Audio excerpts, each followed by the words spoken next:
You know what I'm saying? Yes, people, you know what it is. More time is more time. I'm the monk, and we're back with another block rocking stream. You know what time it is. We about to tap in. Tap in. You know what I'm saying? So come tap in. Tap in episode 2. So you already know what it is. And basically, yeah, today we're just discussing a few things, you know what I'm saying? You know how it be. But first up, I guess we could talk London Derby, the big game that we had yesterday. But yeah, man, Arsenal versus Tottenham. Arsenal fighting to somehow win this league title. Whether we're gonna do it or not is another story.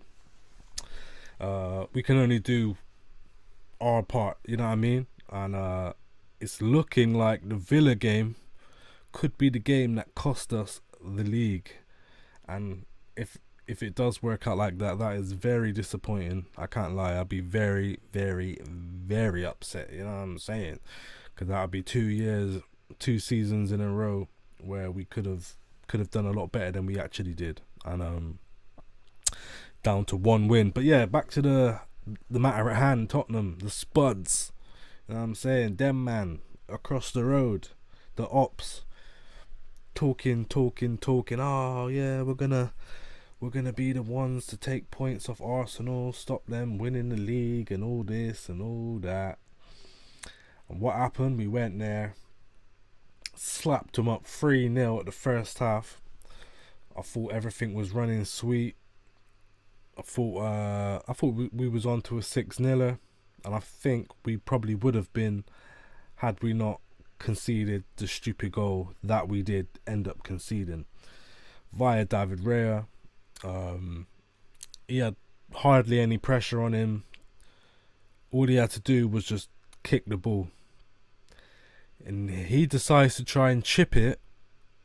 I think it was either Thomas Partey or Gabriel, and he surround there. He surround there. Either if it, I think it was Gabriel. Yeah.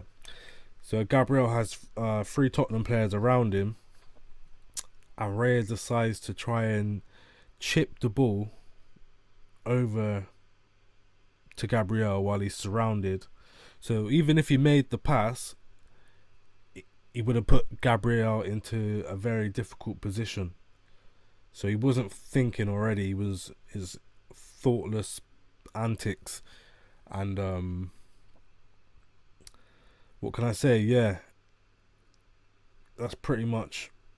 So he went to chip it. Next thing you know, he's gone straight to the Tottenham player. Didn't even make it to Gabby. Even if it made it to Gabby, it would have been it wouldn't have been that great. But it didn't even get that far.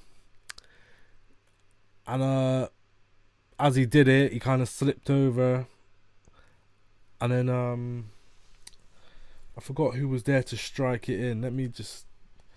It would help if I had these stats and facts ready to go, wouldn't it? You know what I mean? It'd be helpful for the squad, helpful for the man then. But yeah, man, as you can see, we are back in the studio, not running as smoothly as I would want it to. Still got a tinker here and there, sort out a few things, get a few pieces of equipment, but we back in the studio, man. We back. It's nice to be back in the studio rather than shooting on the cellular phone. You know what I mean? But so yeah, it was Romero who we chipped it to, and Romero ended up just slotting it in very easily. But like I said, the first half was amazing. There's nothing you could say about Arsenal that could bring us down, you know what I'm saying? First half was crazy. We had our own goal. Well, first of all, we scored a wicked goal, but it turned out to be flags. Was it flag for offside? But the patterns of play was lovely stuff. It was great to see. It was some link up between it was like Partey to Saka to to Odegaard, then to Kai Havertz, and it was just all flowing. You know what I mean? But that was deemed to be offside. Fair enough. Tottenham had a goal rubbed off after we scored our first goal, which was an own goal by Højbjerg in the 15th minute. Great play again. I think it was a set piece. My memory's shot, man. I blaze too much ganjas, you know what I'm saying? Blazing too much ganjas nowadays, fam. Is it? But yeah, it was all going lovely. It was swell, you know what I mean? Bukayo Saka, that pattern of play there, that's what I really appreciated. That pattern of play. Kai Havertz had the ball. We hit him on a break, on a counter, and Kai Havertz was tucked away on the left side of the pitch in our own half, and Bukayo Saka broke out on the right alone, found the space. He was calling for it, running up the pitch, and Kai Havertz found him with A1 accuracy, the accuracy of a fucking sniper. Fell to the feet of Bukayo. The first touch from Bukayo Saka was lovely. Touched it down, took it out of the air, no baggy touch, and he still had it all to do. He still had two Tottenham players trying to do something against him. I don't know exactly what they were trying to do and if they thought it would work, but it didn't. And he ends up cutting in. He dummies right, cuts in between both players, slots it, curling ball into the bottom left corner. Classic Bukayo Saka goal. And fair play to Bukayo. He's been taking a lot of stick recently. A lot of people have been saying his form's not up to par, not up to scratch. And there's a lot of people hold him in high regards, and that might be part of the issue where they rate him so much that they expect more of him. But me, I already know how the game goes. I already know how teams set up against Bukayo Saka, and even though they do set up that way, it still doesn't work out for them. He still manages to create havoc, open up space for other players where the ops usually stick 2 or sometimes even 3 man on Bukayo Saka. And he would still control it, open up space, and create opportunities for other people. So he's been doing the Lord's work, little Chile.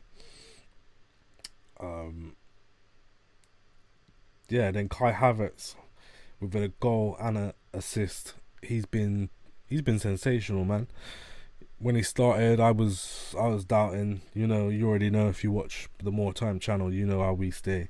We don't really like the Chelsea mans coming to Arsenal due to Willian, but Jorginho and Kai Havertz have done really well. They've added to the team in their own way, and we were 3-0 up, 3-0 to the good. Raya decides to do the mad thing. Romero slots it, and then the pressure's on. You know what I mean? Tottenham have a rejuvenated energy. They think they could work their way back into the game, which they nearly did. They nearly did work their way back into the game. It was getting a bit nervy, and that was at 3-1.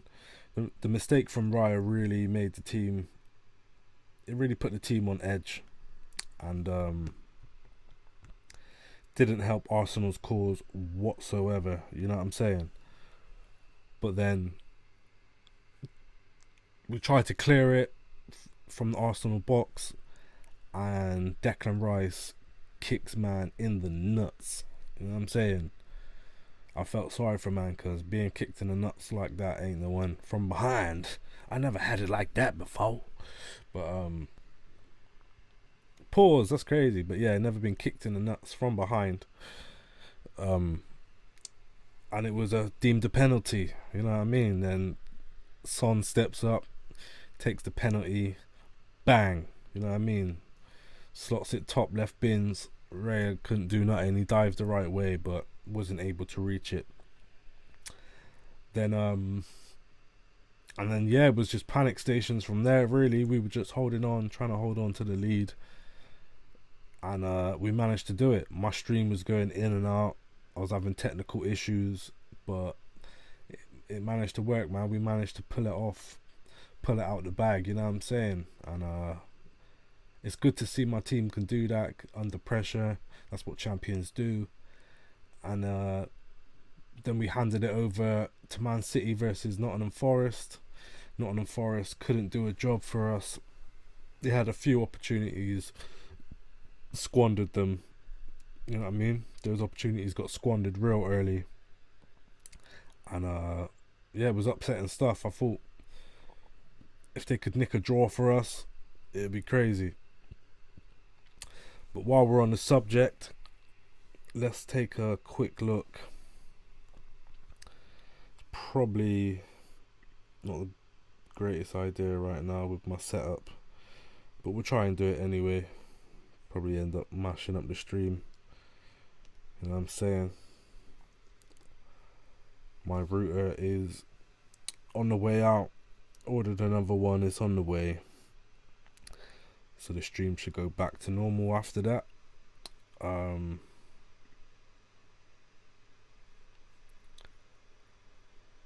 So yeah, let's go over to the screen capture, mates. So as you can see here, Arsenal riding high, flying high at the top of the Premier League with 80 points, which is pretty good for us. I don't know what we finished on last season. I think it was like 83 or something. So we've got an opportunity to make that 89 points if we win our remaining games. And then you can see Man City there, they have a game in hand.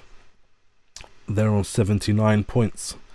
So really, we need a draw. Any team that can get a draw versus Man City will be doing us a huge favour, and we could potentially win the league on goal difference.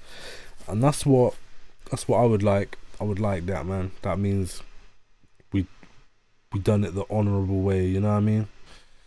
Fought to the very end, tooth and nail. But as you can see here, they have Wolves next, or Saturday on the 4th of May, 5:30, and that's a big game. I feel like Wolves don't normally do too well against Man City. However, on their day they could force a draw, and that's all I want really. I'm not asking for a lot. I'm just asking for one of these teams here: Wolves, Fulham, Tottenham, West Ham. One of those teams there have to get us a draw. A draw would be enough if we win our remaining games to win the league. And I feel like if Tottenham, Wolves, even Fulham, West Ham, they have potential to cause upset. I mean, Man City are flying. You know what Man City are like. Once they get going, there's no stopping them. And now they know they've got 4 games left to win the league.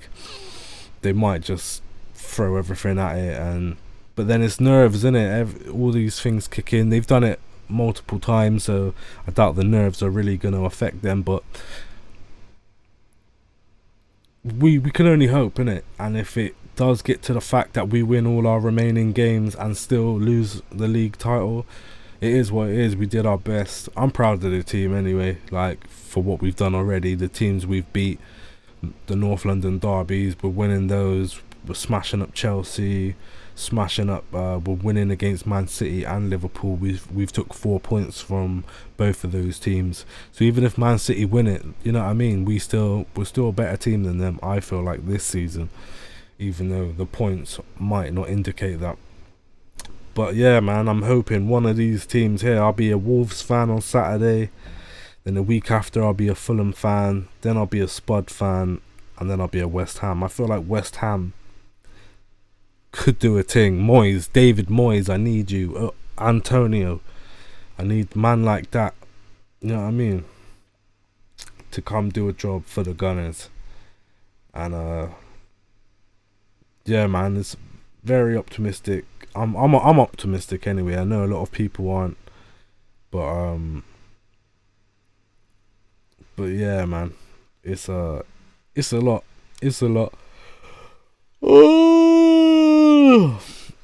But yeah, people, that's that. That's that for the football.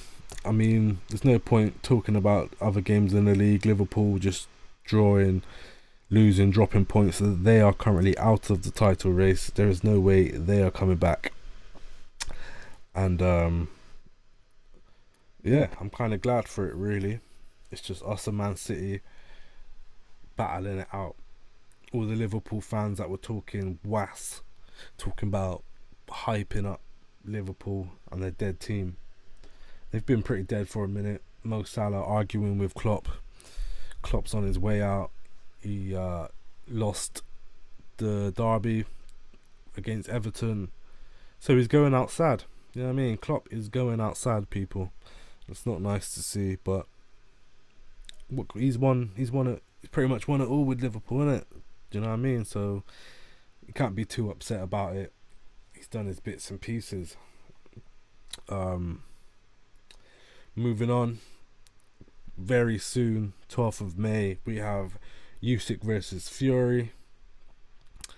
And we've heard absolutely nothing about the fight. There's been no hype. The promo's been dead. I don't know what they're planning. Whether they don't want to invest in promo because Tyson Fury might pull out. You know what I mean? You never know with Tyson Fury. The mind games. You know what I mean? Mind games. Wins a lot of fights on mind games. U6 people are not too optimistic. They've even got a backup fighter. They've got a backup fight planned for if such events happen and Tyson Fury does find a way of wriggling out of this one. The man who was only defended who's only done one fight that he's had to do, one mandatory fight in the whole time he's had the belt. That's crazy. I don't know. The WBC is rubbed, in it. I don't really like that organization. I think they fell off. I no longer think them as the number one belt to have, really. They've got the glamour and that. They've got the notoriety. They used to be the lick, innit? But the way Mauricio Suleiman is running it, he's running it into the ground. There's no honor. There's no there's no honor. You can't really. When Deontay Wilder was champion, they were giving him tomato cans and he was just doing what he wanted when he wanted, all down to money, innit? And now Tyson Fury is the WBC champion. He's bringing in money for them and they want to keep that gravy train going, you know what I mean? But so he's only had one mandatory fight, and I think that is unacceptable. I think they're just messing with the game, and it just makes it's a bit corrupt. And the WBC does lose a lot of prestige down to these actions. I don't feel like it's being run correctly. It's all about how much money they're making, you know what I mean? And they don't want their champion who's not really a big draw in the sense of comparing to other champions, aka Anthony Joshua. He can't really pull in that much people compared, but enough to make the WBC happy. And that's pretty much it. So we are waiting to see what's going on. I mean, we could even do it now. We can have a quick look. Fuck it, we're tapping in. We're tapped in right now. You know what I'm saying? We are tapped in, so we will. Fuck it, let's do it. Let's have a quick look. See if we can find any sort of promo concerning Tyson Fury and Alexander Usyk. So the fight is scheduled for the 18th of May, not the 12th.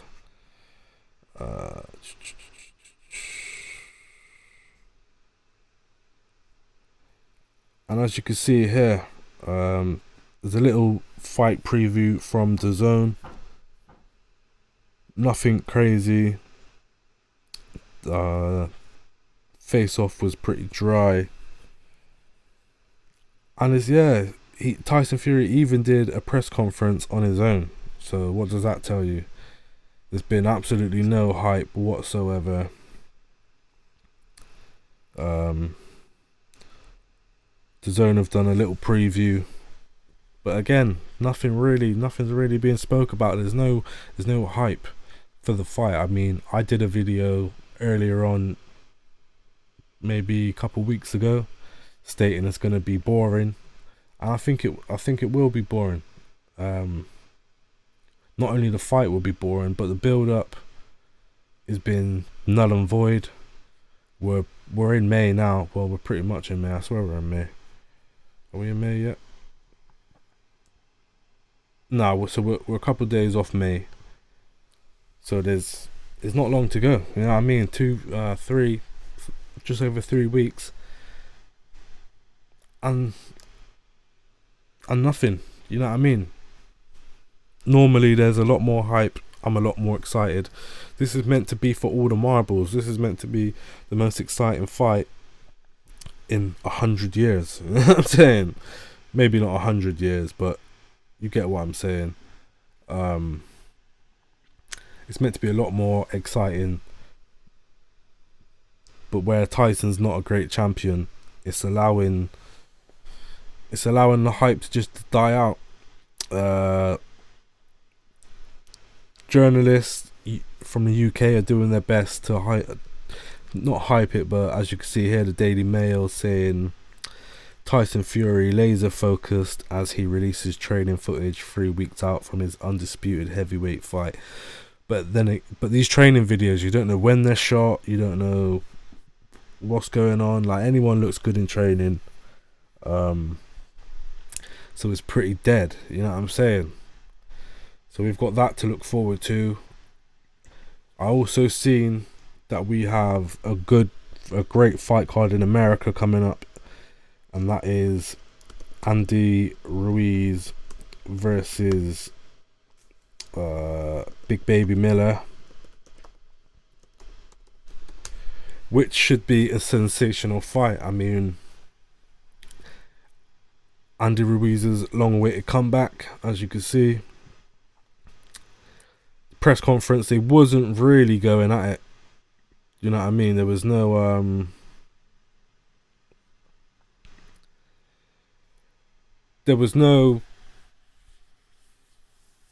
no malice. I think they're kind of friends. They both like to eat a lot. You know what I mean? They probably go dinner, or you can eat buffets and that together, just chowing down. You know what I'm saying?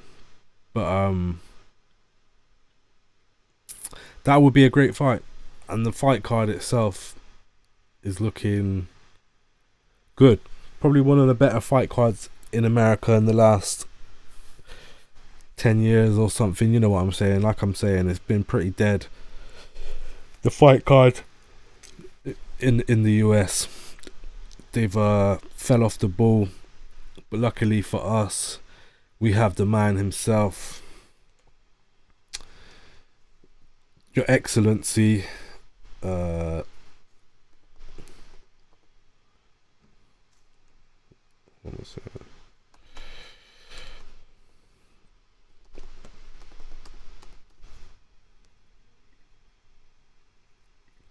we have His Excellency here, as you can see, Turkey Ala Sheikh. And if it wasn't for this guy, we wouldn't have the fights we've been having. We've been blessed as boxing fans. If we would have left it to the UK, Sky Sports, America, PBC, and all these type of Showtime and all that, none of these fights would have happened. Everybody would have been fighting tin cans. No one would come together and do the thing. But thanks to my man, he has the vision. You know what I'm saying? And people can criticize all they want. Oh, the fights are not in the UK, and it's bad for British boxing. But we're in this state now because we've had the opportunities to make boxing great. You know what I mean? And no one wanted to work together, come together, and work. It's took this guy spending millions, almost, you know what I mean? Spending millions and millions to make Frank and Eddie work together. I don't really like seeing them work together. I think they've got the 5-on-5 coming up, including so Deontay Wilder versus Zhang, and I feel like, I don't know, you could tell they don't really like each other, innit? They still don't like each other. There's still competition there, but they've been forced to come together because of this guy, and they have to work together in order to get the bag and secure the bag and get the money that they are looking. And I don't like seeing it. I prefer it when they were at war.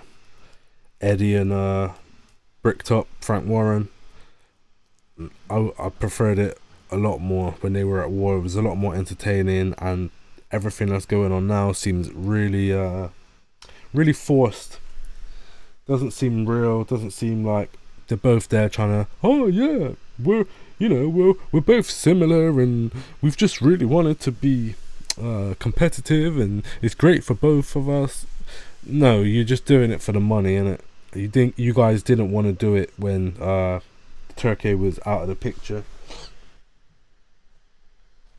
Didn't really care about the fans that much. You guys just all about the dollar, and all about the pound coin. You know what I'm saying? Sterling. But that's what it is, isn't it? Boxing is a business. At the end of the day, these guys are trying to make sure they're the top dog in their own right, and it's allowed boxing to just fall by the wayside. I mean, Bricktop's been running boxing for ages, mate, and it's still just been dead food. Eddie Hearn came into the game, raised the bar with Anthony Joshua, and made his side of it worth watching. You know what I'm saying? But even then, there's not really that much you can do when you're just using your own fighters from your own stables. It gets boring after a while, and they didn't want to work together. Sky didn't want to work with Eddie either. Everybody was just at butting heads, putting on their own cards with their own stable of fighters, and it was just dead food. You know what I mean? It's way better now that the Turkey Al Sheikh, Your Excellency, is running things. It's made boxing competitive again, and we're gonna get to see the fights the fans deserve. And that's all we can ask for as fans, you know what I mean? The right fights at the right time, back to back sensational cards, and it's all down to this man, you know what I mean? No matter what you think about what's going on out there, or how their ethics or whatnot, you can't fault him, you know what I mean? He's worked wonders. So we've also got, as I mentioned earlier, let's quickly, fucking computer man, what's going on? We've got the 5 versus 5 Matchroom versus Queensbury. Let's see if we can find the fight card.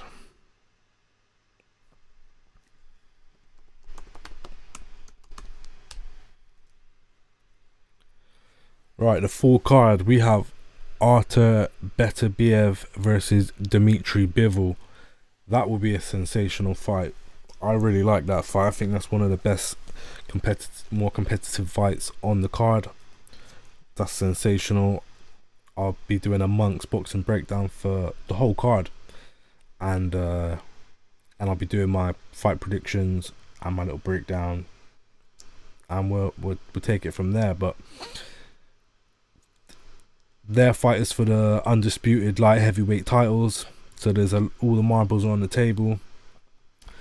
We have Deontay Wilder fighting under the Matchroom umbrella, which is kind of mad in itself, to be honest. Wilder working with Eddie Hearn. He said he would never work with Eddie Hearn. I can pull up videos of Wilder dissing Eddie Hearn, and he's on the card, man. He's fighting for Eddie Hearn versus Zhilei Zhang, who's fighting under Queensberry. That's gonna be a great fight. I think I've done a breakdown for that? I haven't done a breakdown for that. I've done a quick little talk on that, but I will go into further depth on that closer to the time. We also have Daniel Dubois versus Filip Hrgovic, which is another sensational fight. Those three fights is proper. That's proper fights. Beterbiev versus Bivol, Wilder versus Zhang, and Dubois versus Hrgovic. I'm over the moon with that, so far with that card. And then we've got Raymond Ford, Matchroom versus Nick Bull. Nick Bull, the little midget, back fighting for Frank Warren. 1 second, let me just get a juice quick. You know what I'm saying? Get a quick juice and that. Yikes! But yeah, man, Nick Bull versus Raymond Ford. I will do the amongst boxing breakdown for the whole card rather than doing it now and giving you my opinions on who's gonna win and who I think's gonna win. I just wanted to look at the card and show you lot what we got to look forward to.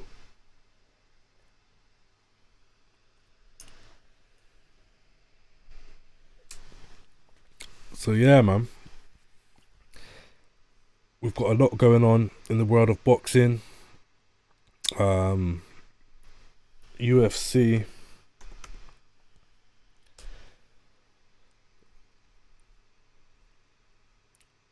So we had UFC 300 and it wasn't all that, to be honest. UFC 300, Alex Pereira dealing with Jamal Hill in the first round really easily, made it look crazy easy. And he's the man.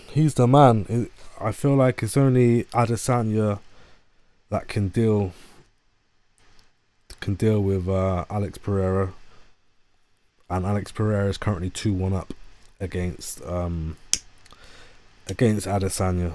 You know what I mean? But Adesanya did equalize it but in the UFC he equalized it on the last fight. So it's 1-1 between them, and I feel like Adesanya is the only guy that can cause Alex Pereira trouble. The women's fight, Weili Zhang beat Yan, I don't know her last name, Xiaonan. Again, she's a top fighter doing bits out here. This was the fight for me. It was Justin Gaethje versus Max Holloway, and both of these guys are top fighters. I rate both of them. Both brave, both warriors, both technicians, and it was sensational. You know what I mean? Max Holloway pointed to the center circle, even though he was up winning on the cards. He didn't have to put it all on risk. He didn't have to risk it all, but he said, "Look, let's make this interesting. Let's throw down in the center of the ring," and that's what they did. And it left with a devastating knockout.